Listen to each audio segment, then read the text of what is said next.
हम कोई तैयारी घर के पीछे अपना बांसवारी सुना तक न आओ तू मिले हम कोई तैयारी घर के पीछे अपना बांसवारी आओ तू जल्दी सब सुत गइल बा हमर मन बेचैन भइल बा हमर भातार चुसल करवटवा हमर रासदार हमर भातार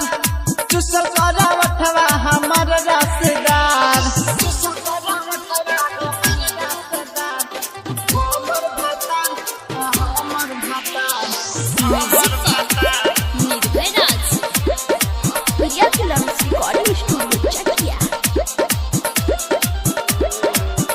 हमसे होत नहीं खे अब बारा दास बलम कितना कहीं अब बात हमके लागे शरम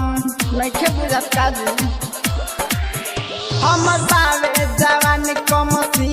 तो पानी आके झारल करी तोहरे खातिर जोगा के रखनी चीज भरपूर मजा मारल करी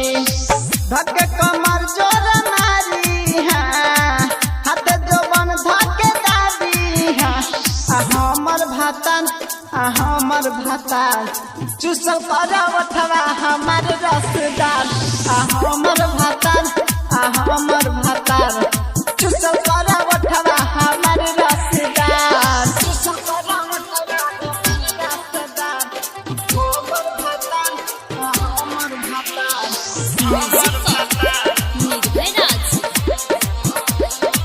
प्रिया फिल्म्स रिकॉर्डिंग स्टूडियो चकिया। चोरी के खोली बैठल बानी हो रात तोहरे चक्कर में धाराइल बानी हो बुझाता भेटना हो दूसरे मारी मनोहर परदेसी देखले न चीज ऐसे हमर फारी न समिज रवाना रंजित मारी रातो दिन रउर बनी जाई त कदीर रंधीर वजह कुछ नहीं करी हो मारी सुता के केहू नहीं बोली हो हमर भातार